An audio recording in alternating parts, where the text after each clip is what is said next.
chơi nhom ban lưới มาลุยออกบัตรถึงสมอจีด một cụ thà ở mía thà vô tàu copy thà vô đời môi vĩnh vào bắt nhưng Thôi anh mình đây chi riêng từ lỗ thật luôn anh Đấy, đây là từ lỗ ខ្ញុំញ៉ាំ mình ញ៉ាំ đây đi តោ từ lỗ cái đó số 1 này ពលរដ្ឋមួយគ្រួសារបានធ្វើសេចក្តីអំពាវនាវសារជាថ្មីម្ដងទៀតពាក់ព័ន្ធនឹងឈ្មួញទុច្ចរិតបានប្លន់យកប្លង់ដីរបស់គាត់យកទៅលក់ឲ្យក្រុមហ៊ុនពុះដីលលក់ពលរដ្ឋមួយគ្រួសារដែលរងនោះដោយសារតែលោកសាទរមបានទៅលួងលោមបោកបញ្ឆោតលោកម៉ោញអ៊ំថាយកប្លង់ទៅឲ្យគេមើលតាមពិតប្លន់យកទាំងប្លង់ទាំងដីរបស់គាត់ដែលមានចំនួន13ហិកតាដើម្បីយកទៅលក់ឲ្យលោកអ៊ូកុកម៉េងនិងលោកជំទាវលីអឹមអេងដែលជាក្រុមហ៊ុនពុះដីលលក់ពលរដ្ឋមួយគ្រួសារខាងលើនេះសុទ្ធតែជាអ្នកមិនចេះអក្សរលោកម៉ោញអ៊ំជាមេគ្រួសារនឹងឈ្មោះប្រពន្ធសុកចិនបានអះអាងថាដីស្រែចម្ការរបស់គាត់មានចំនួន13ហិកតានេះគឺជាគេពីដូនតាមកម្លេះដែលមានទីតាំងស្ថិតនៅភូមិរំជែកឃុំរំជែកស្រុកបន្ទាយស្រីខេត្តសៀមរាបត្រូវបានឈ្មួញមានងារជាជំទាវត្រូវរើគ្នាជាមួយនឹងលោកសាទរមនិងអាជ្ញាធរមូលដ្ឋានរួមទាំងភូមិបាលស្រុកបន្ទាយស្រីចាស់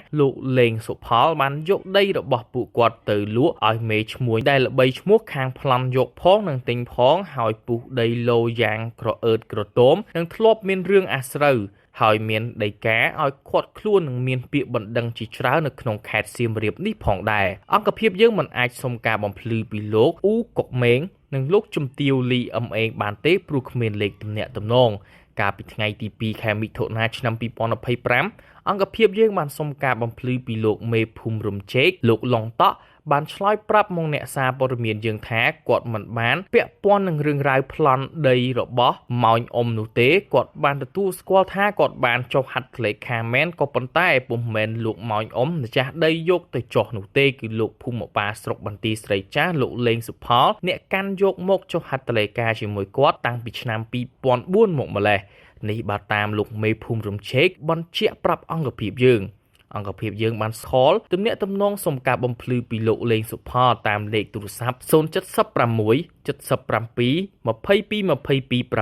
7 តែមិនអាចតាក់ទងបានទេពិតជារួមគំនិតគ្នាទទួលផលចោរកម្មទាំងអាជ្ញាធរទាំងលោកសាទរមជាអ្នកគោកជេរហើយឆ្លោយដាក់គ្នាទៅវិញទៅមកសូមស្ដាប់សំឡេងលោកម៉ោចអ៊ំបានជជែកគ្នាជាមួយលោកសាទរមទាំងស្រុងនៅក្នុងឃ្លីបវីដេអូនេះ មិនរឿងសមុទ្រដៃយើងមិនមកដៃបាញ់ណាដែលមានយកតបានប្រាក់លុយបានកាក់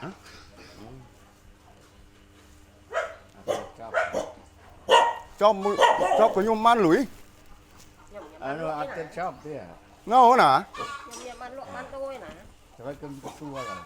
ទៅ សួរលំក៏ហូតលំnữaថាមានអីណៃណៃ để anh đi ra để cái tinh đấy cái đọ số 1 này tinh đấy cái đọ số 1 này anh đang tu ổi ដល់សមុទ្រក៏ប្រាក់បាន mà đọ số 1 វិញបាន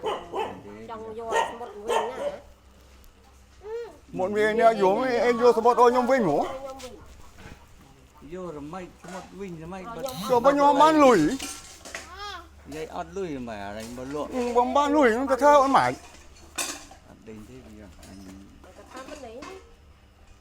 anh đây là từ lúa cái đó số 1 rồi chứ mẹ đó mẹ qua mẹ thao này ai vô cha ôi nhom mẹ vô copy cái nào mà nhai chỗ là mẹ ấy nè nhai vô tem táo nè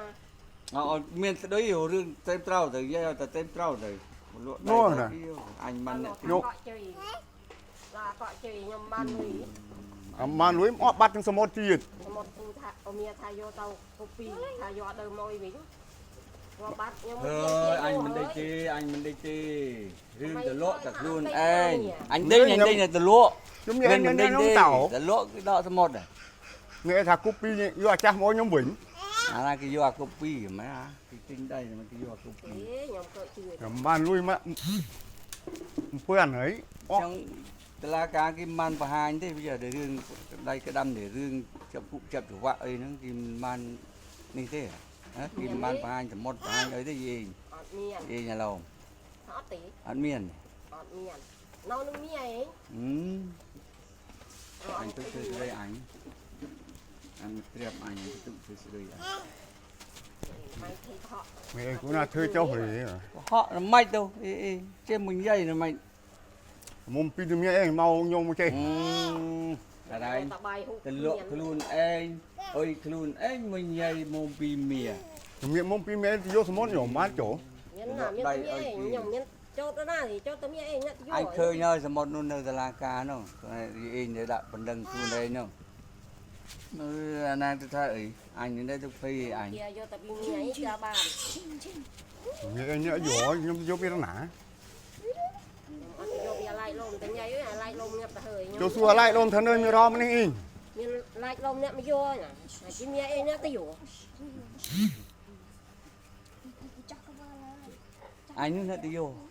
chúng mẹ tôi vô cái nhổm chồng men chồng này môi âm đúng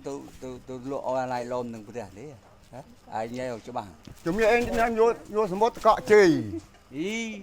gì nó mảnh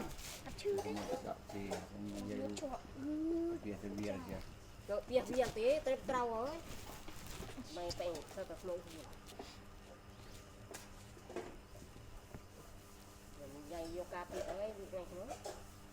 nữa chỗ mình cười là cái trong ấy rừng mình men cà phê rồi làm cụ cho bạn rồi xa chỗ mà nặng nhom cụt chơi cũng chỉ bành mà chịu cụ chưa cho bạn rồi đừng đại khuôn ê anh nói là nè cái đại cụ đại cho bạn rồi nè cái này mới pua ra nè ai nhây ở miền trung như thế mày chơi tình còn như anh thưa mãi ban số 1 nhom vinh nữa ra hơi trăm ngài crom vô tiệt rồi